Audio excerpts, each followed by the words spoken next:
Welcome to the Smash Podcast featuring Adam Smith. I'm your host, Shaheen Azizi. So we're here, it's episode 5. It's been a minute since we've been back. A lot of big things in the pipeline. Adam is running for city council in Spokane Valley, Washington. Adam, why are you running? Wow, actually, that's a great question. It's actually definitely the question that I get the most. Why do you think you can run for city council? And it's something that I'm glad I get an opportunity to answer it on this platform. I'm glad we started this so we could do it. So it really, what happened was I was sitting in the sauna one day. I was getting ready for a cage fight. And there was a guy in the sauna, and he was a regular for the gym that I went to every day. And I would go there every day at 5:30 in the morning. And after I got done with my workouts, then I would talk to the guy, and in the sauna, and we would just talk about different political things in life, and obviously what I did as a profession with my jiu-jitsu schools and the kids and things. And he started to kind of follow me for a little bit and kind of understand who I was as a person. And then one day he said, "Adam, you should run for city council." I was just laughed at him. I just thought, man, I literally laughed at him. I was like, man, that's the craziest thing ever. I would never do that. And he was like, yeah, actually 2 guys are about to drop out of the city council, and they're going to look to appoint a couple people. You should put an application in. I think this was like 2018 or something like that. And I just thought about it, and I just thought, man, that's the craziest thing ever. And I'd see him every day, and he just kept telling me to do it and do it, do it. And I just thought, and the guy's about 60 years old, and he was very into the city. And so he really understands the politics around. And, he said, a person like you, I'm a little bit more diverse than the average person in this area and stuff. He's like, and with the morals that you have and what you do for the community and the kids and things like that, and the lifestyle that you live, you'd just be such a perfect person to, break ground in this community and stuff with this. And so, I ended up putting in an application, and of course I didn't get appointed at that time, but then like a year and a half later, when they actually had, time to run for city council, and then they had 2 positions up, I decided I'd put my name in the hat just as kind of was young, and thought, yeah, this would be fun. I put my name on there as even Adam Smash Smith. I even just did it almost because I thought, okay, this is just going to be a funny kind of thing. Even I'm actually going to run for city council. And when the ballot says my name, it's going to say Adam Smash Smith. I just thought that was, I thought that was great. Well, I don't think that now, hindsight 2020, I don't need to put Smash on that. It's a little bit different persona that I have than what I want to do for the city council. So anyway, so I grew up a little bit and kind of realized what I wanted to do, in the city, and what I wanted to do with my community involvement. And that's where it really just kind of solidified the fact that, what I do already, I've had hundreds and hundreds of students that I worked with. We have a really good reputation with our academy. I have a good reputation as a person around, I'm not perfect person, but for the general, public and things, I'm having a pretty good reputation. And so I thought, man, I guess I can really do this, but as I started getting into it a little bit more, then you start realizing what it actually entails is a little bit more than just saying you're running for city council and getting all your students to vote for you and stuff. So now I've done it. After I ran that first time, I learned a lot about what it took to run for city council, and decided that I want to run now with a little bit more knowledge, and I'm ready to do a better job even as a city council member. So, here we are, 2023, and running for city council again. The other interesting part about you running for city council is that this isn't the first community service job that you've done, right? So being a firefighter and an EMT, what are some of the same types of mentalities that you have to think about when you're doing something for other people that's not necessarily just benefiting you? Well, actually, perfect point. Many years ago, I got into public service. Really, I started learning to be a martial arts teacher so I could give back and teach young kids to be good people, just like somebody did for me. Somebody gave back and helped me get to where I am today. And I wanted to be able to pay that forward. And that's just kind of what I've dedicated my life to for a long time. And so whether it's been volunteering at the martial arts school since I was a young kid, and all different events that I could go help out at, to once I turned 18, then I became a volunteer fireman where I lived at the fire station and stuff, and ended up being a volunteer fireman for 12 years, all through the COVID pandemic, even through having, 3 hip surgeries myself, I still was going back with my own pains and body and ailments and things. Public service has actually just really been my life, and I haven't done it to try to make money at all for many, many years. And so I started realizing that exactly that, my background is not to do this, to just jump in it, at the spur of the moment, because I think now I want to start giving back to the community. It's like, no, I've had many, many years. This is my lifestyle. This is who I am. And it was kind of a culmination of realizing all my experience just like that, that made me realize that, no, I'm more of a volunteer for the community. And I want to take that into the leadership now. And, two things that go hand in hand with martial arts and the political system, which I know doesn't make any sense at first, but both of them are providing a service to help another person better their life, right? So one of them might be in the physical aspect, but when you're making political decisions, you're changing the course of what people might do in their daily lives. And what kind of professional tools have you developed doing the jobs you have that would make you a good candidate, where someone might say, well, you haven't put a bunch of time and energy into this sphere. How are you going to translate what you know into something that can help other people that aren't necessarily participating in martial arts?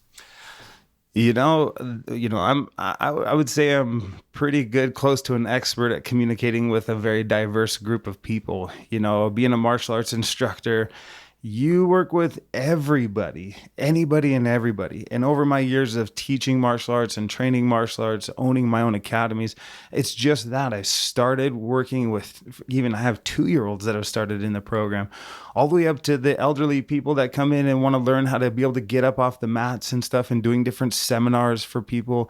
I've worked with doctors and dentists and really prominent people. Some of the most prominent people in the Northwest have been a client of mine or know somebody of their colleagues and stuff that have. So, when you look out and you actually, kind of get the background of me and stuff, as I'm a really good communicator. People actually know that, I don't put people down and stuff, the way that I talk to people. It's actually something that's very important. And, not only that, but when I, orchestrate my curriculum and programs and my facilities and stuff, I'm looking out for people in the long term. I specifically at my school don't really like students that come in and they just want to do martial arts for like 1 month or 2 months, because I like to pour my heart into it a little bit. People come in and they say, hey, I want to lose weight. I want to gain self-confidence. I want to become empowered.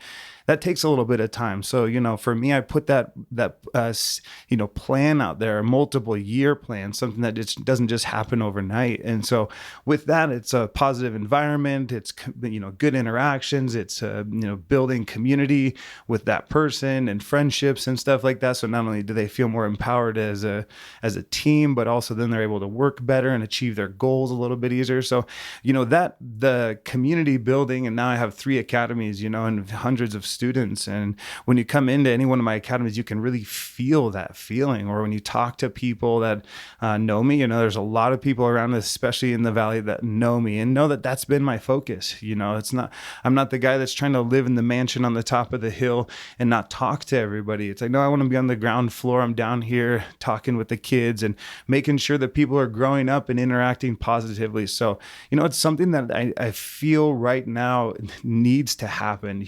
Not only do we need to look out for each other in many ways, but we need to try to bring each other a little bit better together.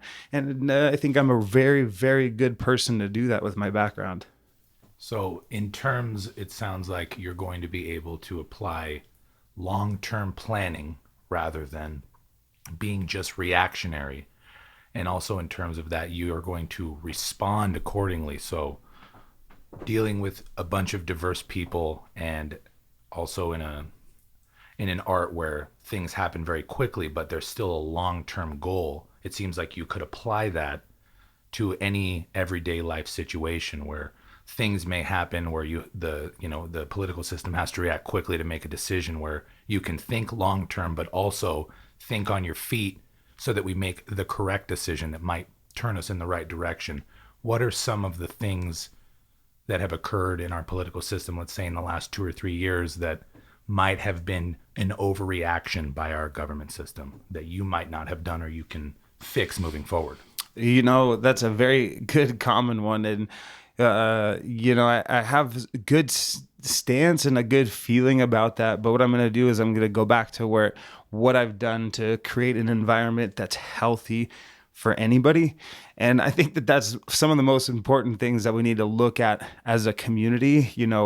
I'm never have been one that's ousted any sort of type of person or any person in themselves for being a person themselves, except for when people come in and they act inappropriate or they're not doing what they should be doing, especially for us, our martial arts community. If somebody wants to come in and they just want to take from us and they don't want to give back, or they don't want to be a part of some of these solutions and stuff, they don't fit very well. And that's why my academy doesn't need 1 million people, because we do that. But what we need to do now is we need to focus on getting more people together, but also with some structure, a little bit of team cohesion here, a little bit, so that people can go out and feel safe in places.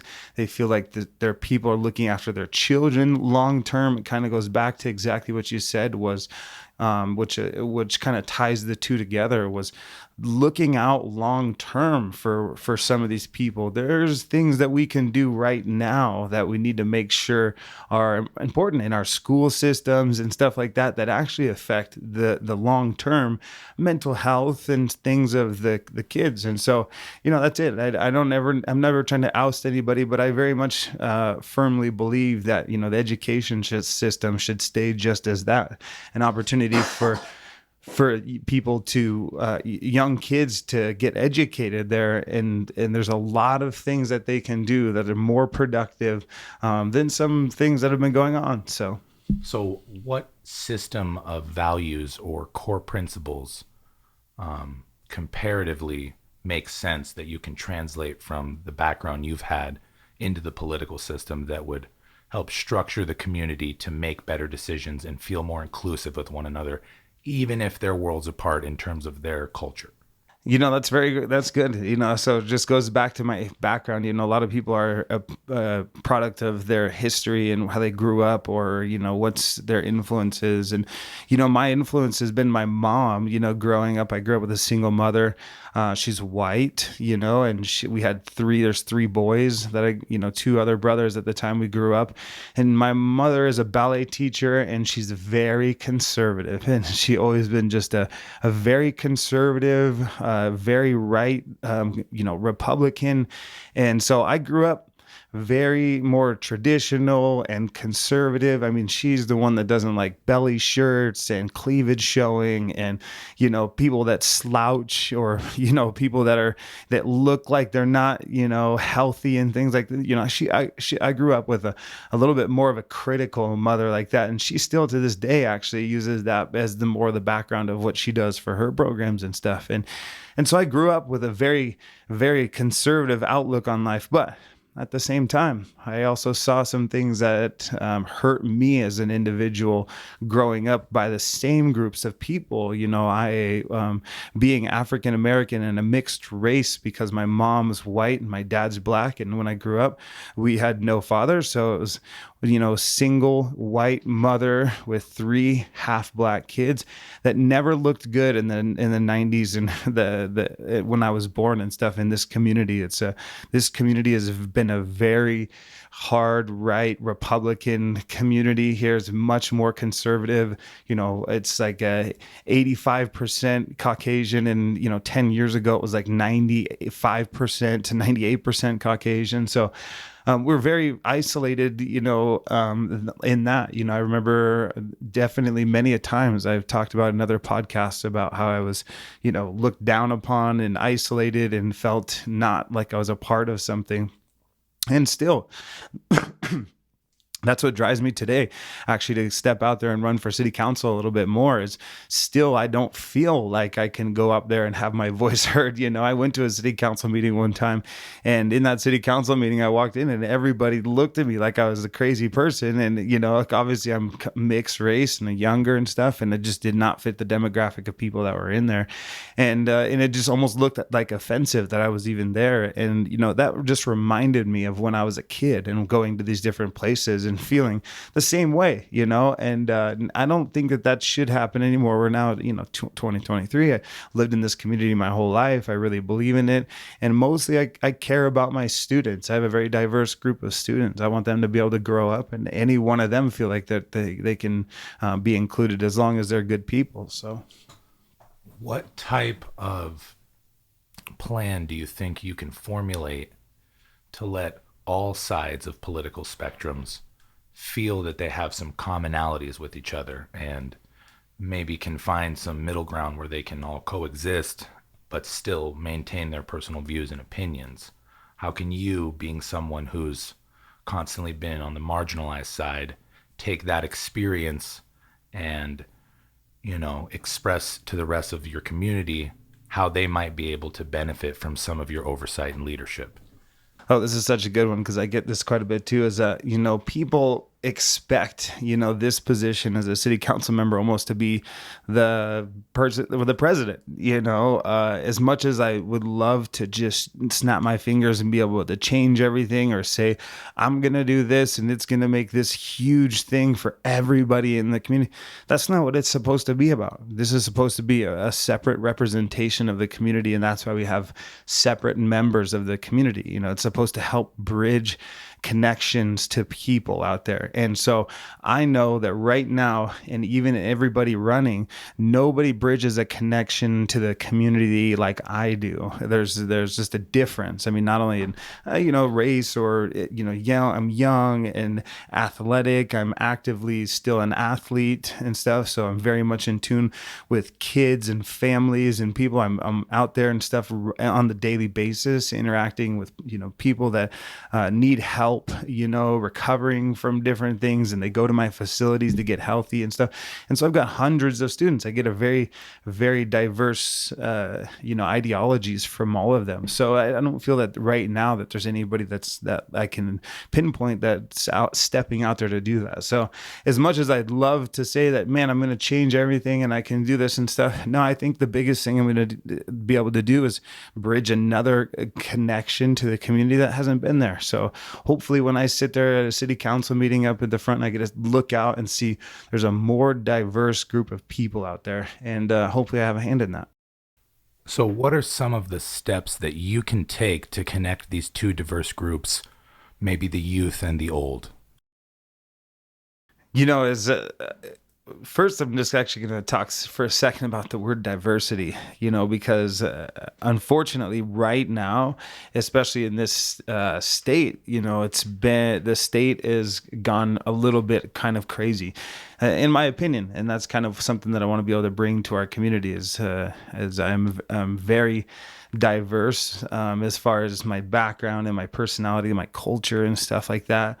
But the word diversity right now is kind of having a negative effect on the Washington state. There's a lot of stuff happening in the Seattle area and over there that's just kind of crazy when you talk about our kids and the future, or what they're trying to push to them, and things that actually, like we go back before, is the long-term effects and their psychology and things that bringing things up that at inappropriate times and stuff. So the word diversity is really getting attached to this ideology that's really people are starting to get angry about, and so before it used to mean a little bit more about the culture or your personality and stuff like that, or who you are with your background. But now it's, especially in this state, I know that people that are especially very strong Republicans are when they hear the word diversity, all of a sudden they just shut off, and then they stop hearing and almost see red. And it's not even a bad thing. It's not a fault of their own. It's because if you watch, if you see, if you can feel, if you spend time over there, you know that there's a lot of things over there that are not good for the health of our children. And so I know that a lot of people here want to protect our children. So they get mad and angry when that word comes up because it's they feel for their kids in the future and stuff like that. So, like I said, I can still say that I'm diverse because of what I am as a culture and my background. I've been a fireman. I worked at the front desk at the Davenport. I worked with kids and adults and doctors and, also accountants, all sorts of people. I've been a plumber and an appliance installer. I've been in thousands of people's houses between being a fireman and an appliance installer, thousands of people's houses. So I really have got build a connection with community in some of the most intimate levels that I don't even know other people that have been into that and had those kinds of interactions that I have. And at the same time, I watch a lot of people die.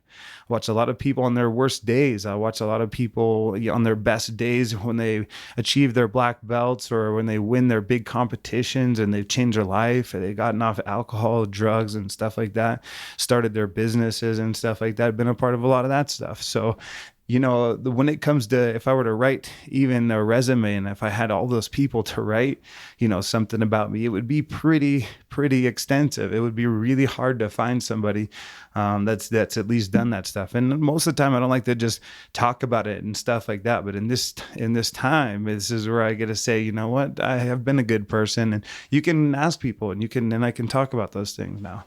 And with all of the interesting experiences it seems that you've had in your life, it looks like you're going to be able to connect with a lot of different people. What are some of the ways and where are some of the platforms where these people can connect with you to ask you more questions, to find out a little bit more details on subject matter that they have and how they can vote for you and when is the election? Well, yeah, first we got to get through the primaries. So this is August 1st is the primary election for our county here. That would get me to the general election, which happens later in the year in November. And so I need to get through this part here because there's three of us and that'll narrow down to two. So if I don't get through this, then, we won't be talking about the later. But I'm pretty confident that I can get enough support from people and stuff. And every vote counts. If you're listening to this and you never voted before and you live in the county or in my city, this would be a great opportunity for you to vote right in the primary election. It's a great time for you to practice voting, even because it's a skill and it's something that later I hope that it's taught even to young people, like maybe in schools and stuff, because it's a skill you need.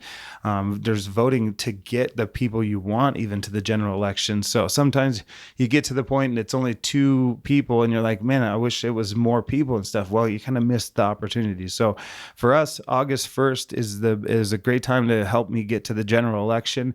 And then later on in the year, November is the general election. So, and you want to keep your eyes out and stuff like that and just start to get into the local politics of the people that you want to represent you. That's mostly what I'm getting to it for, is the community leadership and stuff. I'm not even the biggest guy when it comes to the governors and things like that because I care about my community and stuff. And so this is something really important to me. And I hope that my background shows that I'm ready for this position. And if you want to connect on my social media, Smash BJJ is my Instagram, or my Facebook. I'm obviously Adam Smith, and then I've got some Facebook pages, Vote Adam Smith, and yeah. Well, I'm excited to see how far you take this, and I would like to share in this journey with you. So we're going to have to meet up again after August 1st to see how the primary goes and see what your plans are for the election.